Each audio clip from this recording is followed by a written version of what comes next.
Valavoir, est une commune française, située dans le département des Alpes de Haute-Provence, en région Provence-Alpes-Côte d'Azur. Le village est situé à 1200 mètres d'altitude.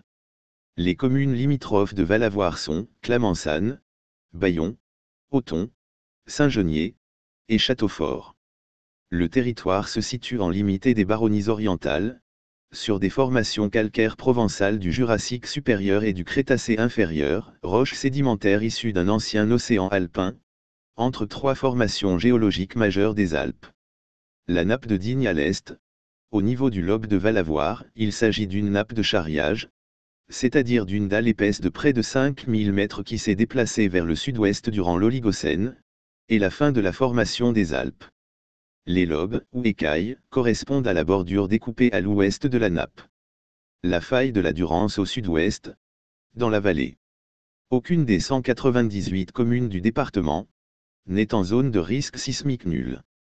Le canton de la Motte-du-Caire, auquel appartient Valavoir, est en zone 1A, sismicité très faible mais non négligeable, selon la classification déterministe de 1991, basée sur les séismes historiques, et en zone 4, risque moyen, selon la classification probabiliste C8, de 2011. La commune de Valavoir est également exposée à 3 autres risques naturels, les feux de forêt, les inondations et les mouvements de terrain. La commune de Valavoir n'est exposée à aucun des risques d'origine technologique recensés par la préfecture, aucun plan de prévention des risques naturels prévisibles n'existe pour la commune, et le DICRIM n'existe pas non plus. La commune a été l'objet de 2 arrêtés de catastrophes naturelles en 1994, pour des inondations, des coulées de boue et des glissements de terrain. Toponymie. Le nom du village, tel qu'il apparaît la première fois vers 1030, de Valadoria, fait l'objet de différentes interprétations. Pour Charles Rostin, il est formé des racines val et tor, montagne, et pour Ernest Nègre, il est le pluriel du bas latin valatorium, désignant un auvent, un avant-toit. Le nom du village viendrait donc d'une maison en possédant un. Histoire. Dans l'Antiquité, le territoire de Valavoir fait partie de celui des Sogiontiques, Sogiontries, dont le territoire s'étend du sud des Baronnies à la Durance, et recouvre une partie du massif des Monges. Les Sogiontiques sont fédérés aux Vaucons, et après la conquête romaine, ils sont rattachés avec eux à la province romaine de Narbonnaise. Au IIe siècle, ils sont détachés des Vaucons, et forment une civitas distincte, avec pour capitale Ségustero, Sisteron. La localité est signalée pour la première fois dans les chartes en 1030.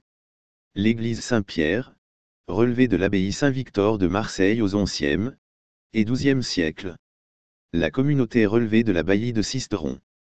Durant la Révolution, le château est dévasté par les paysans, et le seigneur est dépouillé de ses réserves de grains en mars 1792. La commune compte une société patriotique, créée après la fin de 1792. Le château est entièrement démoli sous la Révolution. Au XIXe siècle, Valavoir est l'une des dernières communes de la région à se doter d'une école. Lors de l'enquête de 1863, elle est parmi les 17 communes du département, sur 245, à ne pas en posséder. La commune en construit une dans les années qui suivent cette enquête. La deuxième loi du Rhuys, 1877, lui permettant ensuite d'améliorer son école. Jusqu'au milieu du XXe siècle, la vigne était cultivée dans la commune, uniquement pour l'autoconsommation. Cette culture a depuis été abandonnée. Lieux et monuments remarquables. Le château de la Mole est un spectaculaire décrochement rocheux de la montagne de Jouer. On y passe pour accéder, à partir du village, à la croix Saint-Jean qui culmine à 1886 mètres, sur le chemin de crête menant au sommet des Monges, 2115 mètres. L'église paroissiale Saint-Pancrace date du XIIIe siècle. D'abord placée sous l'invocation de la Vierge, on lui adjoint comme patron Saint Pancrace, qui devient titulaire au XVIIIe siècle. D'architecture romane, elle a été modifiée et restaurée plusieurs fois, dont une fois en 1969. La nef compte 2 travées voûtées en berceau. Le tableau de la crucifixion date de la fin du XVIe siècle ou du début du suivant, dans un style archaïque et raide.